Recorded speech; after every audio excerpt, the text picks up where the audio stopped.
नमस्कार. अध्याय क्रमांक 6, ओवी क्रमांक 48 ते 55. कर्म जो करी उचित, कर्म बंधाचे नसे बंधन. कर्म टाकण्याची करता गोष्ट, आरंभितो दुसरे एक. धुवून टाकला लेप एक, दुसरा लावियला मग.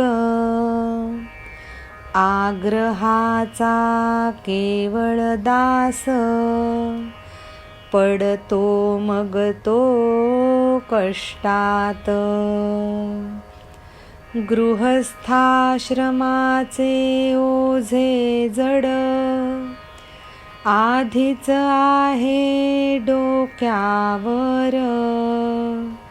सोडून ते घ्यावा संन्यास, पुढे वहावे तेच मग. अग्निसेवान सोडताच, कर्माचरण सीमा पाळून. सहजी मिळेल योग सुख, आपुल्या पाशी. जो संन्यासी योगी तोच, हे असे जे एक वाक्य. सर्व शास्त्रांचे एकमत, ध्वजा ही जगी प्रसिद्ध. त्याग संकल्प होतसे नष्ट, तेथेच योगाचे सर्व ब्रह्म. ज्यास आले हे अनुभवास, तोच संन्यासी योगी तोच. अर्जुना रे आता ऐक, योगरूपी पर्वत शिखर. ज्यास पोचावयाचे तेथ, जिना चढावा जो कर्मरूप. यमनियम ते पायथ्यास, आसनांची ती पायवाट. प्राणायामाच्या कड्यावरून, योगरूप डोंगराचा तो मध्य. आपापल्या वाट्याला आलेलं कर्म कर असं सांगताना उदाहरण देऊन पुढे ज्ञानेश्वर सांगतात की जो उचित कर्म करत राहतो त्याला कर्मबंधाचं बंधन कधीच पडत नाही.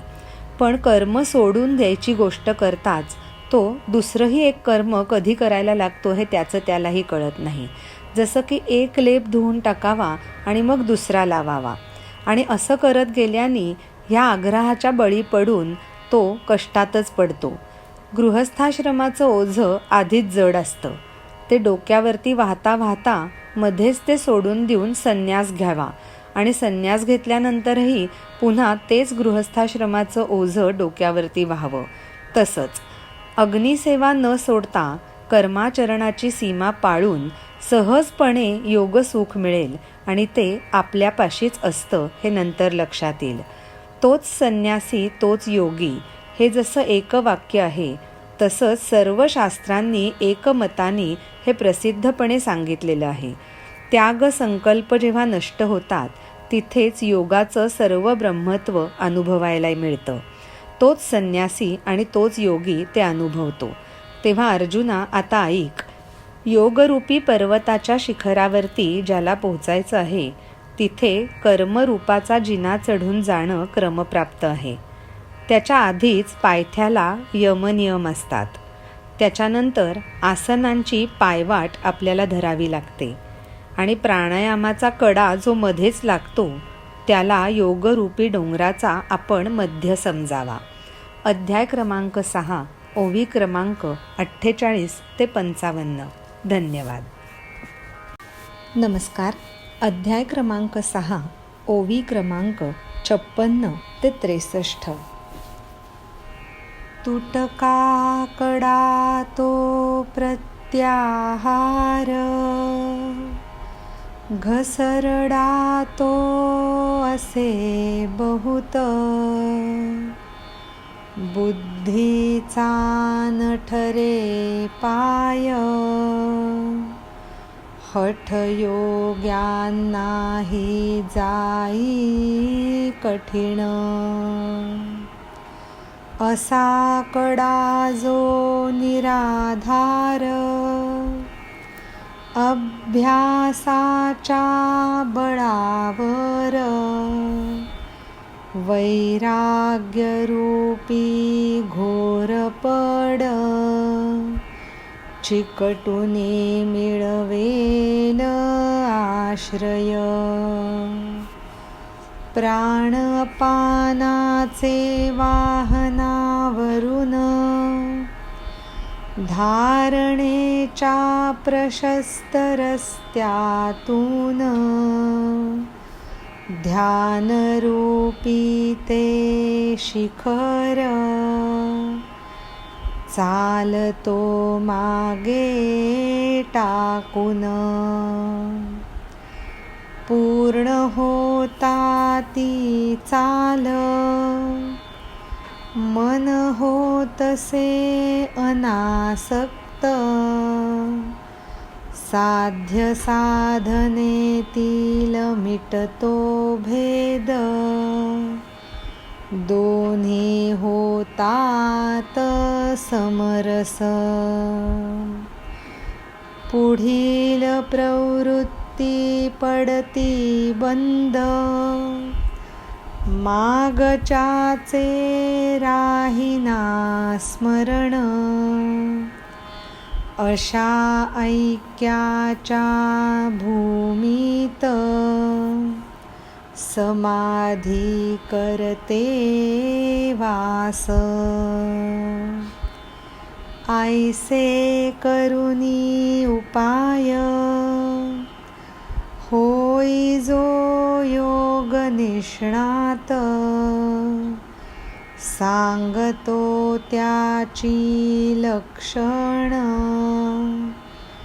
तुला मी निवडून.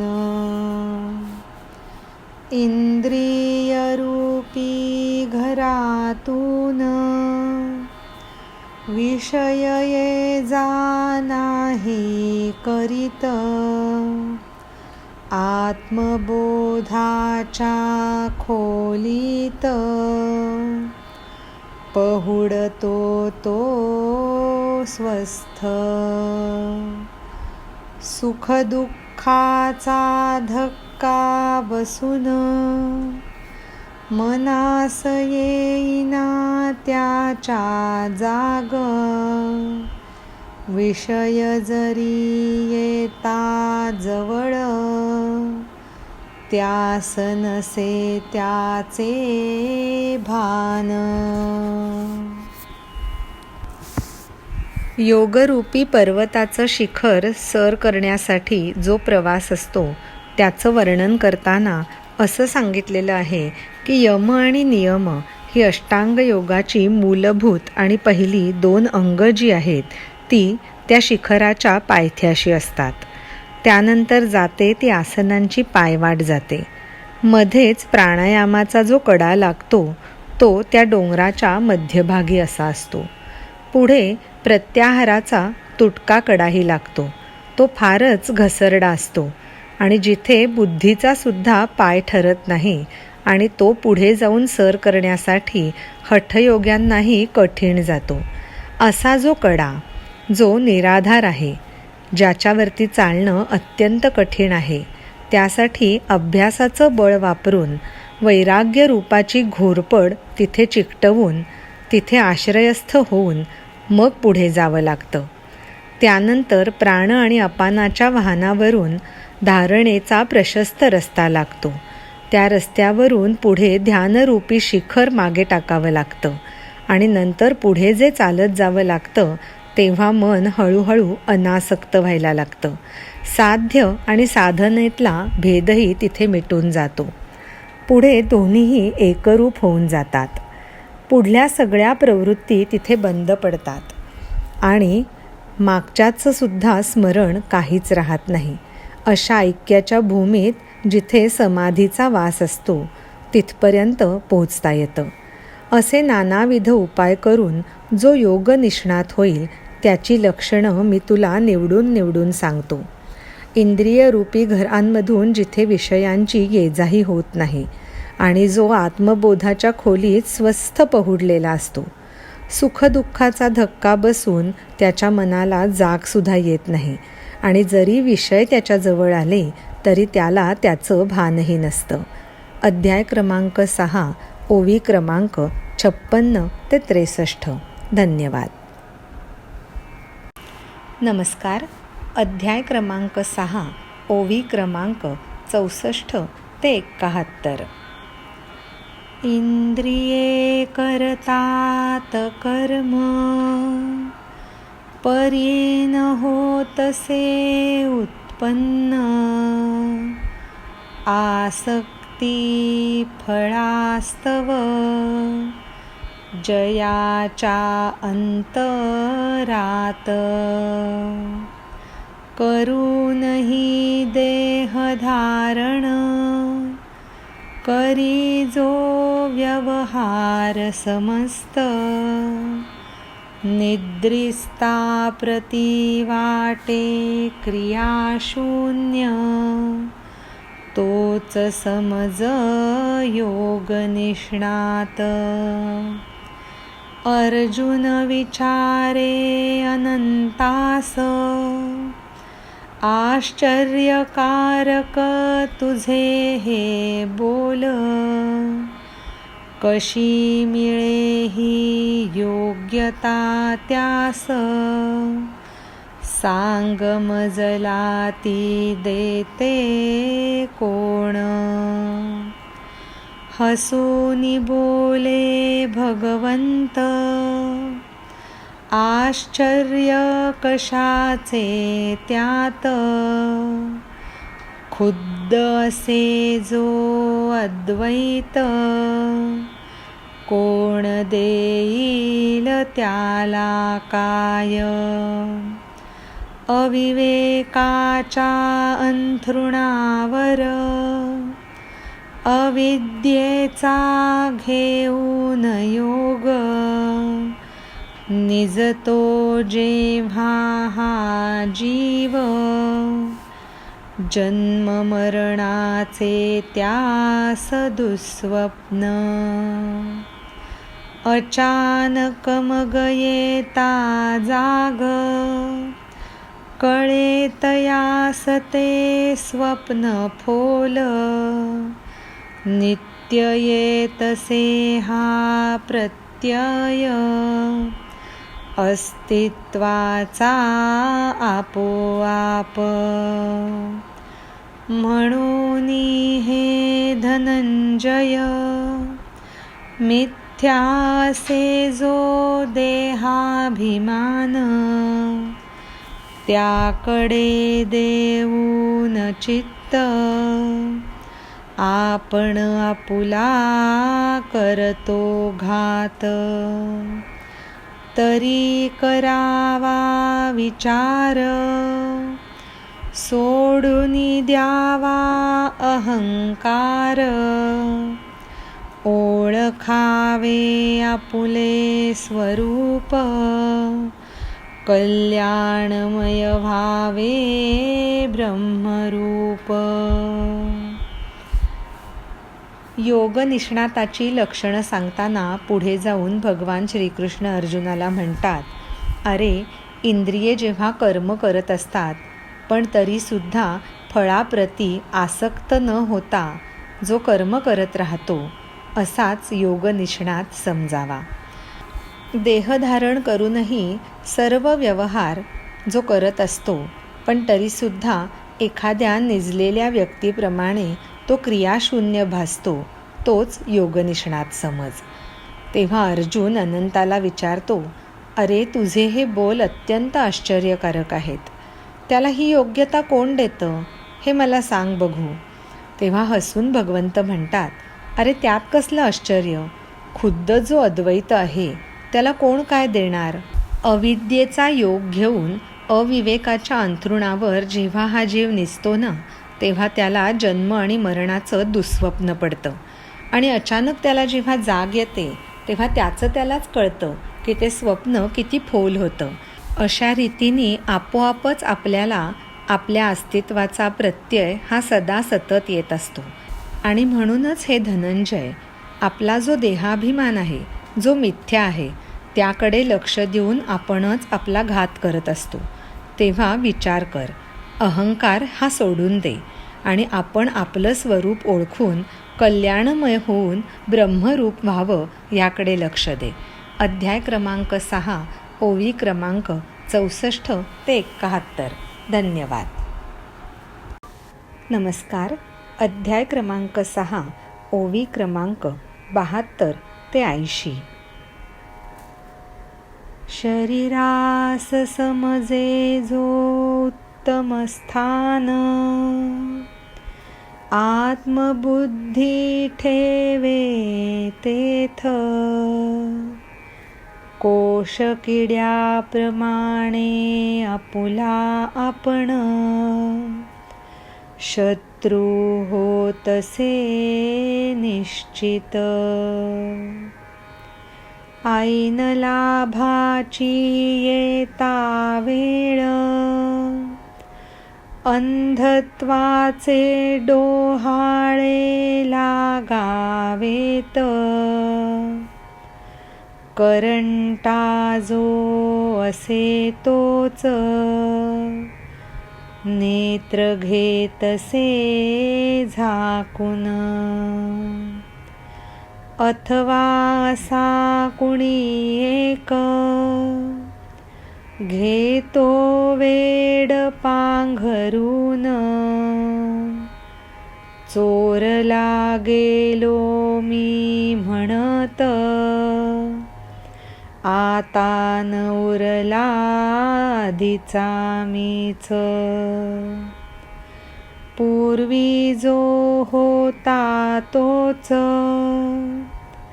असे आताही खरोखर. स्वप्नात होता तलवार वार, मरते का कोणी खरेच. पोपटाचे पडता वजन,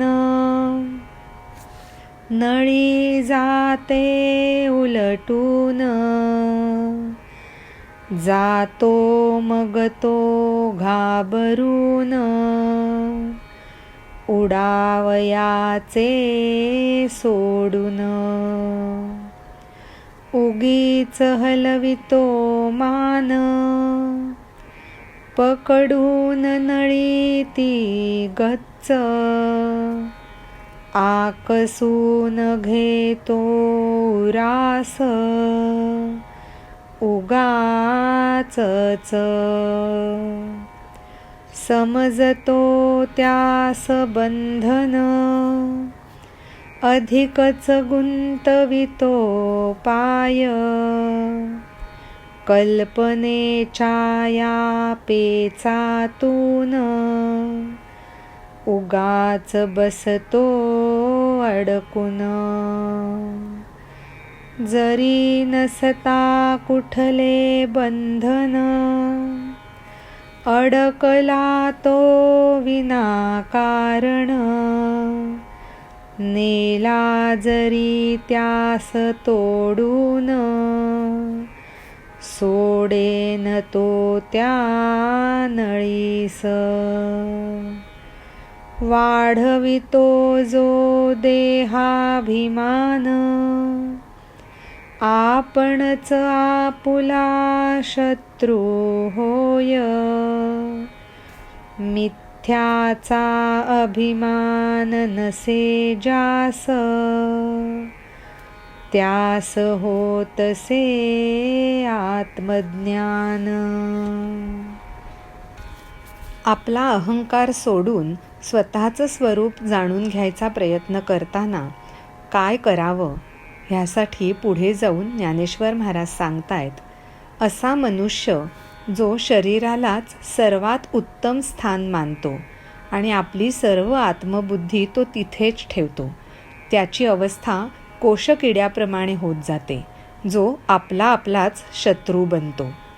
ऐन लाभाची वेळ जर आली आणि त्यावेळेला अंधत्वाचे डोहाळे लागल्यासारखा कोणी करंटा जर डोळे झाकून घेत असेल तर त्या लाभाचा काय बरं फायदा?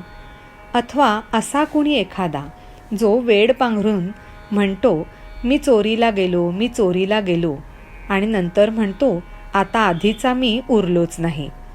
पूर्वी जो मी होतो तो खरं तर तो आताही असतो. जणू काही स्वप्नामध्ये कुणीतरी तलवारीचा वार करावा आणि आपण म्हणत उठावं की मी मेलो. असं कधी घडतं का? आता पुढच्या एका उदाहरणाद्वारे खूप छान वर्णन आपल्या लक्षात येईल की एका नळीवर बसलेल्या पोपटाने स्वतःच्या वजनाने ती नळी उलटून जाते. त्यावेळेला तो पोपट अत्यंत घाबरून जातो. खरं तर तो उडू शकत असतो, पण तो इतका घाबरतो आणि तो त्या नळीची पकड अधिकच घट्ट करतो. उगीचच मान इकडे तिकडे हलवतो. ती नळी अधिकाधिक गच्च पकडतो आणि उगीचच छातीला सुद्धा आकसून घेतो. तो असं समजतो की हेच आपलं बंधन आहे आणि हे जर सोडलं तर आपल्या प्राणाला हानी आहे. आणि असा समज करून घेऊन त्या नळीमध्ये आपला पाय तो अधिकच गुंतवत जातो आणि ह्या त्याच्या कल्पनेच्या पेचात तो उगाचच अडकून बसतो. कुठलंही बंधन नसताना तो विनाकारण अडकतो आणि त्या नळीला तो मुळीसुद्धा सोडत नाही.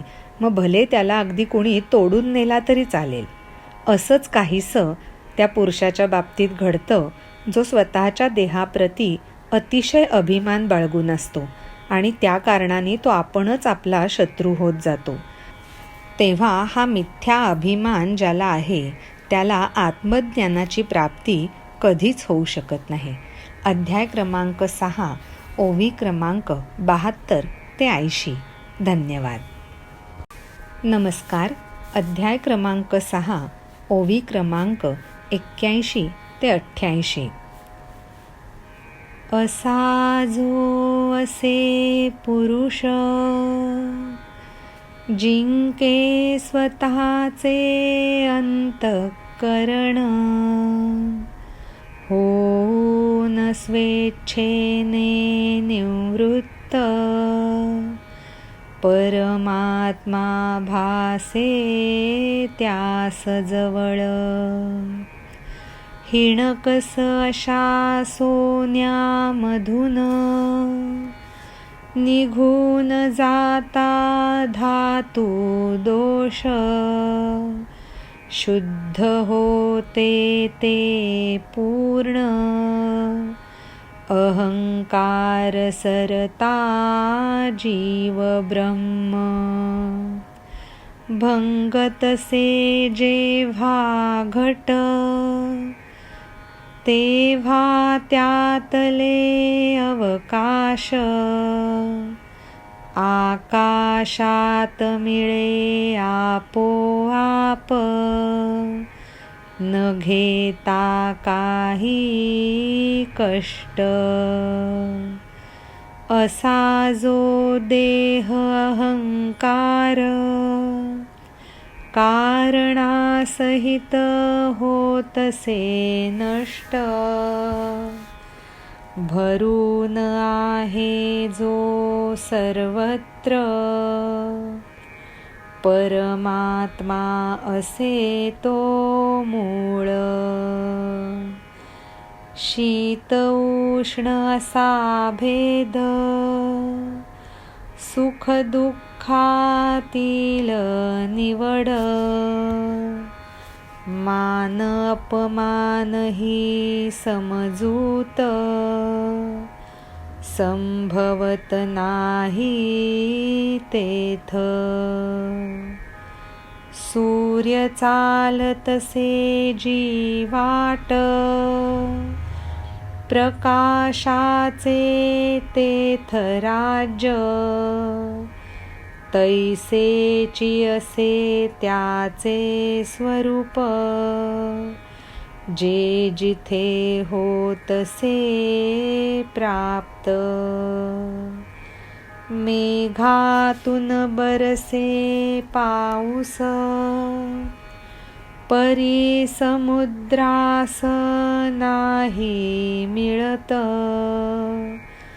शुभाशुभ हे नसे भिन्न, योगेश्वरापासून. जग जे येते अनुभवास, मिथ्या वाटू लागे त्यास. घ्यावयास जाता त्याचा शोध,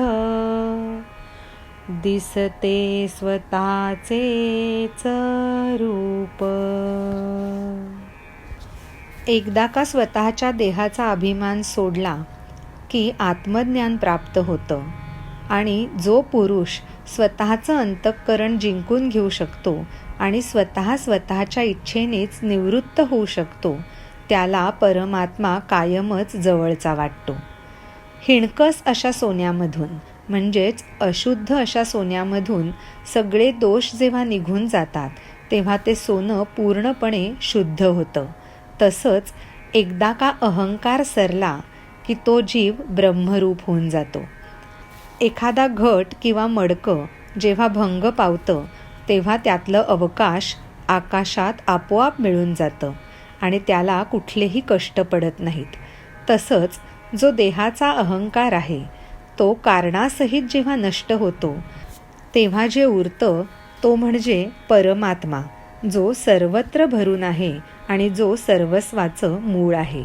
शीत उष्ण असा भेद, तसंच सुखदुःखाची निवड, मान अपमान ही समजूत तेव्हा तिथे उरतच नाही.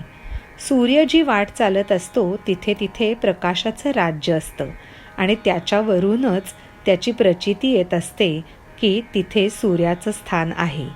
आकाशातल्या मेघांमधून बरसणारा पाऊस जसा समुद्रापर्यंत पोचत नाही, तसंच शुभ आणि अशुभ हे परमेश्वराच्या आत्मस्वरूपापासून पूर्णपणे वेगळं असल्याने शुभ आणि अशुभाची द्वंद्वसुद्धा त्या योगीश्वराला प्राप्त होत नाहीत.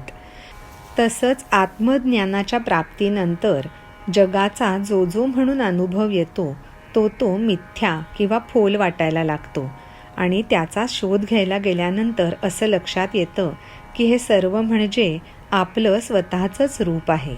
अध्याय क्रमांक 6, ओवी क्रमांक 81 ते 88. धन्यवाद. नमस्कार. अध्याय क्रमांक 6, ओवी क्रमांक 89 ते 96. द्वैत जेव्हा नाही उरत, व्यापक कामग मर्यादित. कशास मग तो उहापोह, विनाकारण. शरीराचे करूनही धारण, जिंकले ज्यानी इंद्रियांस. तेव्हा समजावे त्यास, ब्रह्मरूपच. जितेंद्रिय तो सहजीच, आहेच तो योगयुक्त. सान थोर असा भेद, न होतसे तेव्हा प्रतीत. शुद्ध सोन्याचा प्रचंड ढीग, जणू मोठा मेरू पर्वत. आणि मातीचे ढेकूळ, माने दोन्ही समान. पृथ्वी म्हणजे वास्तविक, अमूल्य असे रत्न शुद्ध. त्यासही समजे दगडासम, एवढा तो निरीच्छ. शत्रु कोण अन कोण सुहृद, मित्र कोण कोण उदास. विचित्र हा भेदभाव, त्याचे ठाई अकल्पित. कोण त्यास मग जीवलग, वैरी तरी असणार कोण. समजतो जो स्वतःस विश्वरूप. अर्जुना त्याच्या दृष्टीस, चांगले वाईट असेल काय. परिसाच्या कसोटी नंतर, सोन्याचे होतील का भेद. योगेश्वर आणि आत्मज्ञानी पुरुष ह्यांचं अद्वैत एकदा का साध्य झालं की द्वैत उरतच नाही. मग त्या पुरुषाचं स्वरूप व्यापक आहे का मर्यादित आहे हा उहापोह अगदी विनाकारण ठरतो. शरीराचं धारण करूनही ज्यांनी इंद्रियांना जिंकलेलं आहे तेव्हा त्या व्यक्तीला ब्रह्मरूपच म्हटलं पाहिजे.